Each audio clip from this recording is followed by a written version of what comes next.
Hello, and welcome to another edition of A Better Life. I'm your host, Dr. Lucas Fry, and this show is dedicated to improving your quality of life. One personal thing that struck me and why I have this particular guest on is as our family gets older, our parents in particular, at my age, we start learning more and more about something called Alzheimer's. People do not realize what the devastation is of this disease and how it affects your family. But going through it personally myself, this was a time that I said, you know what, we need to spread the word about this and give people some resources to learn how to deal with these situations, because if I can be affected, you can be affected. Please welcome to the show Miss Barbara Otten. And she is with the Alzheimer's Services of Baton Rouge. Capital area. Of the capital area. Nice to meet you. Nice to meet you too. Barbara, how long have you been with the autism, or not autism, Alzheimer's? Alzheimer's, I've been there 12 years. 12 years. Right. Tell me, is Alzheimer's always been around, or is this something we just learned about? Dr. Alzheimer's, Lou Alzheimer's, discovered it, named it in 1906. So it's been around for a long time. It was typically thought of as old age senility. Mm-hmm. And even 40 years ago, they kind of just thought it was hardening of the arteries or old age, grandma's getting old. But we are starting to use the word Alzheimer's more. Since about 1990, we're seeing more of that use and more diagnoses. Dementia is the umbrella, and Alzheimer's is the most common diagnosed dementia. I know that I used to always joke and tell people I had part-timers when I would forget things. And you always associate it with memory loss. But is it actually characterized as a disease, or as something Yes. that can be healed or not healed? I mean, you see these charlatans on television all the time. Boy, we can improve your memory you're in it every day. Tell us the truth. It's a degenerative disease of the brain that affects behavior and cognition.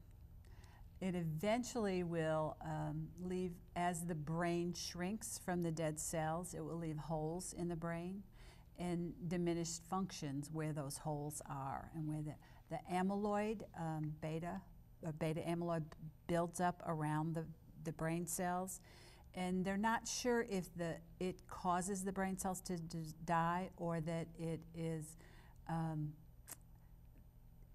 if it's actually another factor that creates the amyloid that is, they're discovering now, they're working on that research now. But then you have the tau tangles also. So the beta amyloid is built up from sugars. So there's a lot of factors that are related to diabetes. And we see a greater amount of diabetes here in Louisiana, just like we see a greater amount of Alzheimer's. Dr.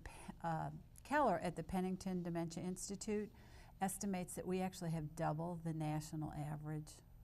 In Louisiana, right. The national statistics say we have about 83,000, and he says we actually have double that. Those are some numbers that'll rock your world. Okay, so what does a person do that discovers their parents are all of a sudden forgetting things? What do you recommend? I mean, is there a specialist they need to go to? Is there, what should be the first form of intervention? They should see their physician to rule out any other causes of dementia. There's normal memory loss as we age, but when you see a different change of memory loss, where it's not just that you forgot somebody's name or you forgot where you put your keys, it's more like you don't remember how to get home from church on Sunday, and you've been doing that for 50 years. Or you place things where they would not normally go, where you put your keys in the refrigerator, or you put food where it wouldn't be, in a closet, So it's a different kind of memory loss. But you would first go to the physician to see and get a memory screening done, where you kind of get a baseline, and then they will watch that to see if it diminishes over time. But the doctor can look at some of those symptoms, rule out some other things, rule out vascular dementia or other health problems that might cause memory loss. And then he would more than likely send you to a neurologist to get a real diagnosis from a neurologist. And then, you know, there are some medications. What they are finding now in the research is that the medications that they were administering for the past 20, 30 years, Aricept and Namenda, they're not real effective for the person with Alzheimer's. They're effective for about a year, and they slow it down only. But they're finding that using some of those drugs earlier, that it is helping prevent or delay the disease. So just like we take a pill for cholesterol now, a statin, to prevent it, we might see that they're doing screenings for those people who probably have a propensity, a family history, that they might put them on one of these drugs earlier to help prevent it or delay it. So it is tied to hereditary? I mean, we've proven that? There is a gene, the APOE4 gene, that is the gene tied to the dementia, to Alzheimer's, but it's not a guarantee. I see. Right. You can have the gene and never develop it. And for instance, the Bourgeois family down in Santa Ma and in Ascension Parish, 10 of 12 siblings developed the disease, and 238 family members were tested in a Mayo Clinic study. They had blood drawn, and they don't have the gene. So we haven't got this thing totally figured out. No, no, and it's really the cancer of this century. Yeah. Because there is no cure. And so we're looking, and the National Alzheimer's Project wants to have an intervention by 2025. And a year ago, I wouldn't have said there was much hope, but this year, I'm saying there's lots of hope. So if we get people talking about it and get them to go to their doctor and get diagnosed early enough, some of these medications have proven that it possibly could help them. The medications, actually, they're finding would be administered many years before you see the onset symptoms. Okay. So even So like, if you have the gene, then you might want to take it.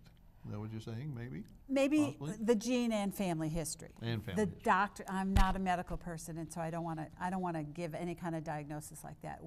That's where the doctors come in, and family history comes in. In closing, tell me about your 25th Annual Education Conference theme. Where is it at? What more info? How can they get it? You can go to our website, alzbr.org. It is April 11th. It is at the Marriott Hotel in Baton Rouge. Dr. Cameron Camp is a PhD who's coming, and the theme is Pathways to Better Care. So Is there a cost to attend it? there is, for the average person who wants to come, the caregiver, $50. And if you want CEU units for a healthcare professional, it's $150. Understand. There's a phone number on the screen. Where does that go to? 7494. That goes to Alzheimer's Services. You can call 8 to 4 daily. Registration opens February 13th. Excellent. Thank you for being on the show. Absolutely. Maybe we can talk more in the future. Absolutely. Okay. Love to. All right, folks. Thank you. That wraps up this segment. Stay tuned. We'll have another exciting guest for you right after this.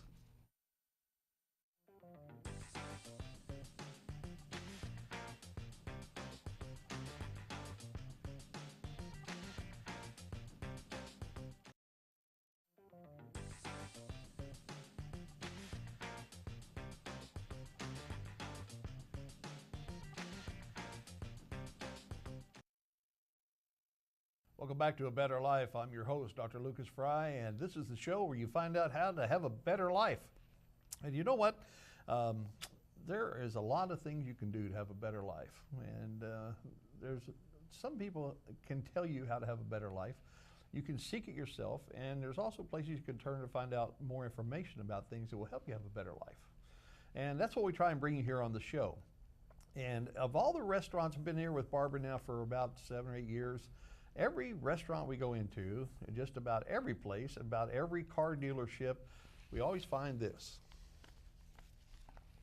It's called A Christian Life. So I said, you know, in the future, when I do another series of shows, I'm going to find out who these people are and what they do, because I've read the articles, I've seen the stories, and they have some really cool stuff. So we have run down a lady by the name of Beth Townsend, and we want to welcome her to our show. Beth, welcome to the show. Thank you Okay, for having me. so did you start off as a writer?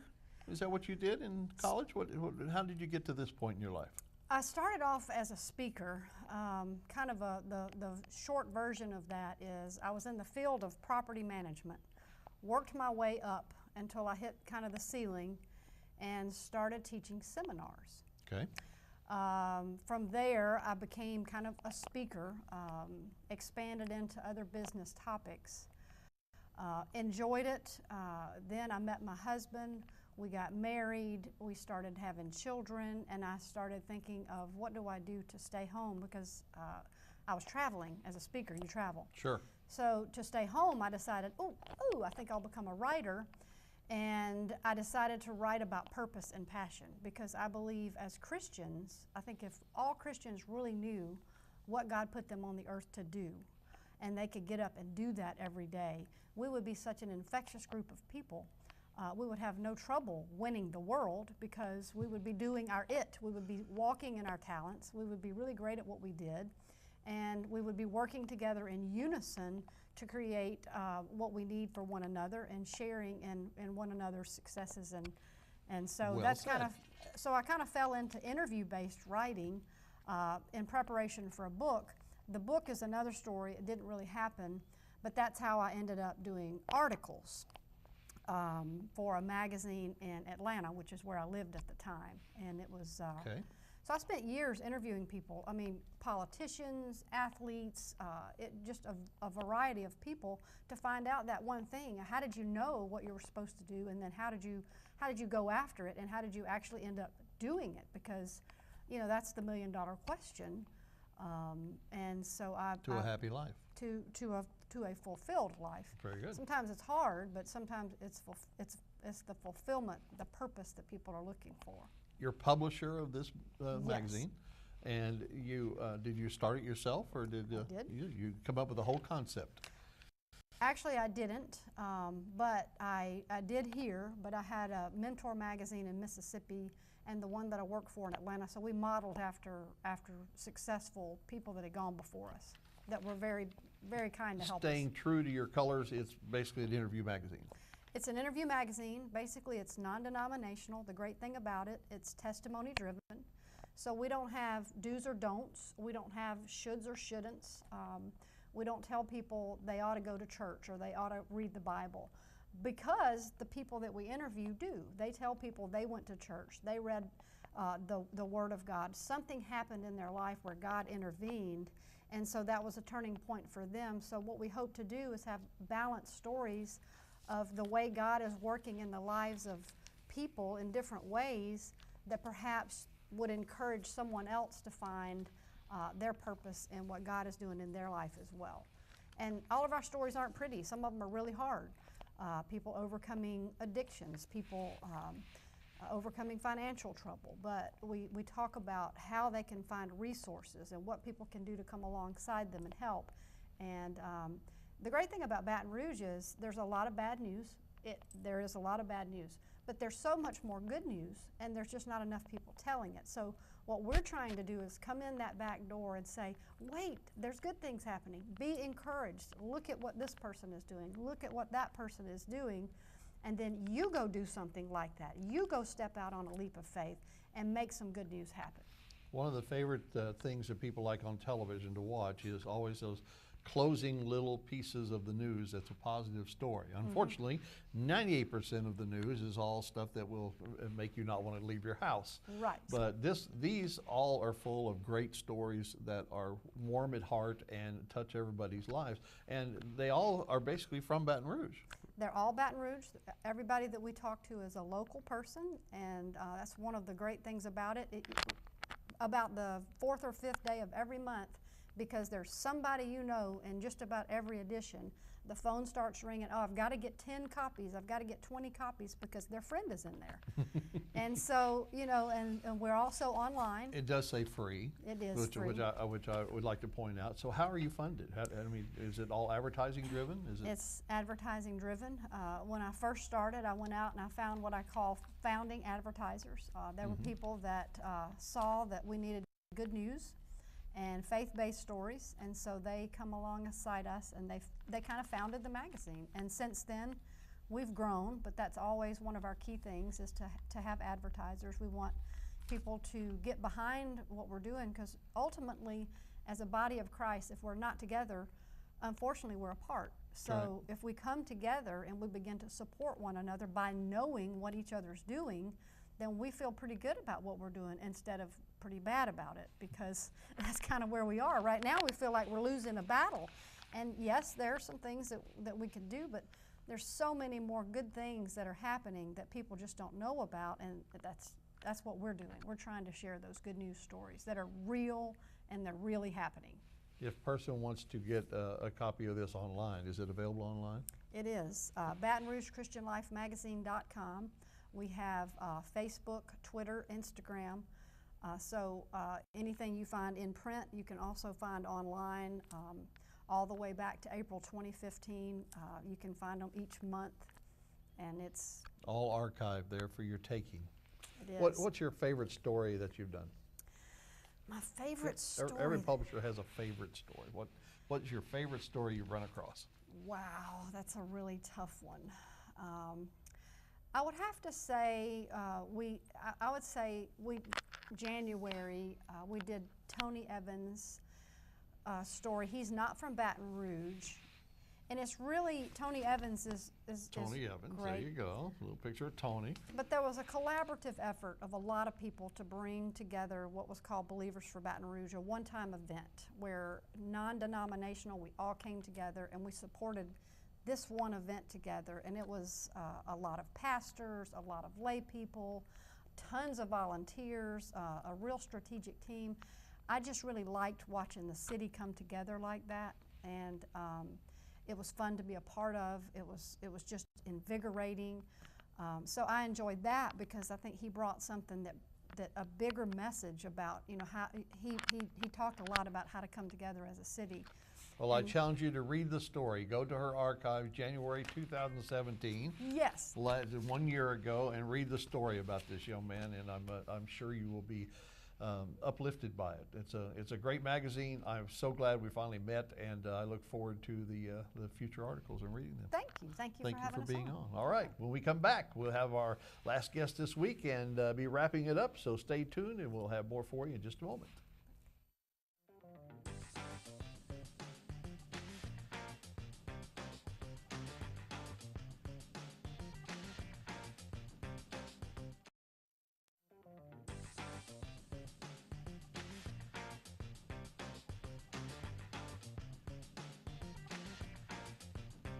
Welcome back to A Better Life. I'm your host, Dr. Lucas Fry, and we've had a lot of interesting things on this week, and this last segment is going to be broken into a couple of pieces because there's two people that I still want you to see on the show as we talk about something called the Main Street Pilot Club of Baker. And I didn't know Baker was large enough to have a Main Street with a pilot club, but it is. But what they're doing is important in my heart because band members deserve a chance. And it's really hard anymore to raise the proper funds, so I want them to tell their story. So please welcome to the show right now, Gloria Johnson Harrison. Welcome to the show. Thank you so much. Tell me what the Main Street Pilot Club is, first off. Well, the Main Street Pilot Club is an international organization. We are a segment of the international organization, and in 2021, we'll be 100 years old. But we're all about enhancing communities around the world, doing things to elevate the people and showing care and kindness for our brothers and sisters in our community. So how long has the Baker chapter been in existence? existence? It's been in existence since '67, I believe. I've just been in only 2 years. But Tell me some of the history. What has it done in the Baker community?